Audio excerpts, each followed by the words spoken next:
Saudações, eu sou Renato Veloso e nessa aula vamos estudar o princípio da irretroatividade. O princípio da irretroatividade tributária está contemplado no artigo 150, inciso 3º, a linha A da Constituição. E esse princípio, ele nos apresenta que, sem prejuízo de outras garantias asseguradas ao contribuinte, é vedado à União, Estados, Distrito Federal e municípios cobrar tributos.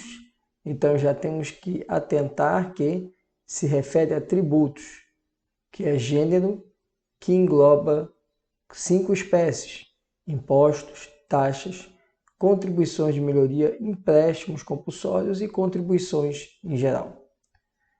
Então é vedado cobrar tributos em relação a fatos geradores ocorridos antes do início da vigência da lei que os houver instituído ou aumentado.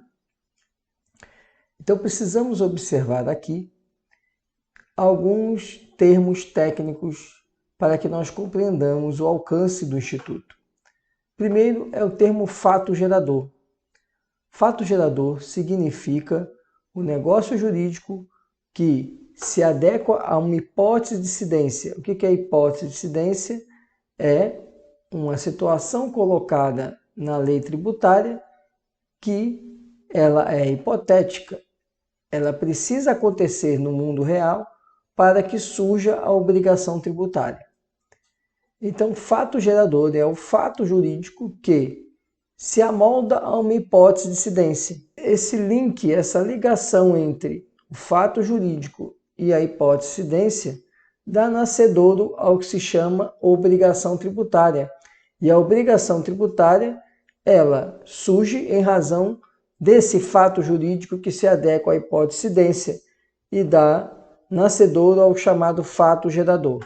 Fato gerador, então, é a adequação entre um fato jurídico qualquer que se vincula a uma hipótese de incidência tributária. Fato gerador, então, ocorrido antes do início da vigência da lei. Precisamos lembrar do termo vigência, que é a efetiva inserção no ordenamento jurídico de um ato normativo apto a gerar efeitos.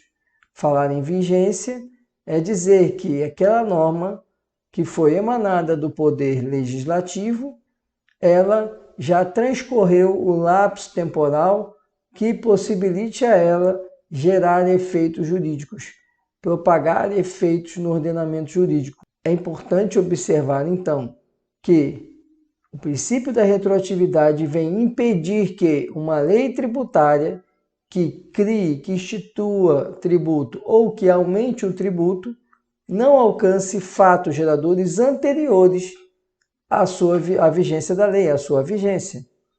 Aqueles fatos geradores, ainda que eles se adequem à norma tributária, como eles são anteriores à vigência da lei, eles não podem ser atingidos por essa norma tributária mais recente.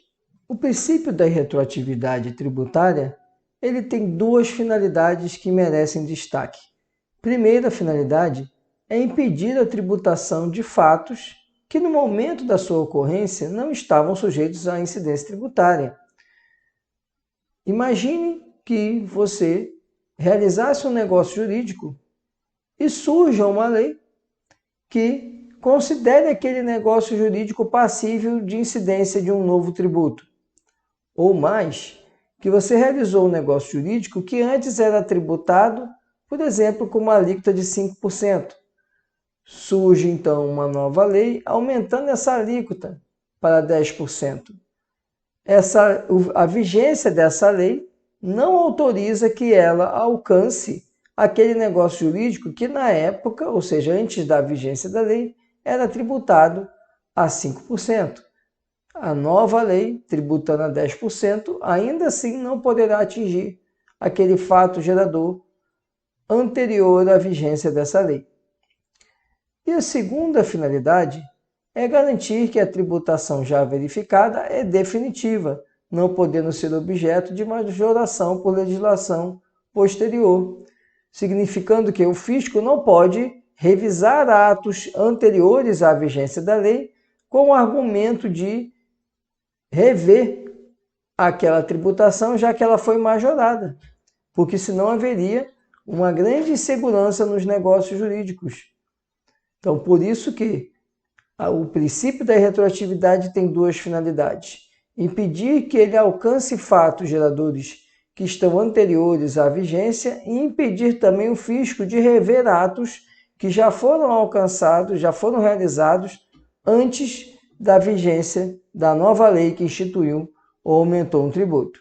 Uma questão muito importante é que o princípio da retroatividade, ao contrário de alguns princípios tributários que nós estudaremos e já estudamos, o da legalidade, estudaremos outros, ele não tem exceção. Não há exceção ao princípio da retroatividade, significando que todo fato gerador anterior a uma nova lei que institua ou aumenta o tributo, independente de natureza do tributo que esteja inserido naquele fato gerador, não pode ser alcançado pela nova lei em vigor. É importante também nós observarmos que, embora eu esteja afirmando que o princípio da irretroatividade ele não tem exceção, e de fato não tem, existe uma possibilidade de retroatividade de leis mais benéficas. Mas essas retroatividades estão relacionadas, via de regra, a questões de aplicações de penalidades. Por isso que a regra do princípio da retroatividade, de que a nova lei não retroage para atingir fatos geradores anteriores, ela se mantém como lhes apresentei, de que não há exceção. A possibilidade de retroatividade benéfica em seara tributária está prevista no artigo 102 do Código Tributário. E nesse artigo nós veremos que a lei expressamente interpretativa ela retroage para excluir as penalidades aplicadas em relação àquela lei. Assim como a lei que exclui ou reduz penalidade, ela retroage para reduzir a penalidade ou excluir aquela penalidade, ainda que anterior à lei que reduziu ou excluiu uma penalidade. E é importante nós verificarmos que não estamos falando aqui de tributo, estamos falando de penalidade tributária. E lembremos que tributo não se confunde com multa, porque multa é uma sanção por um ato ilícito, sanção por uma irregularidade que se comete de modo administrativo, enquanto que o tributo é a prestação pecuniária compulsória, determinada em lei, e não é uma punição. Esse era o conteúdo que tínhamos para estudar a respeito do princípio da retroatividade. Muito obrigado pela atenção e até a nossa próxima aula.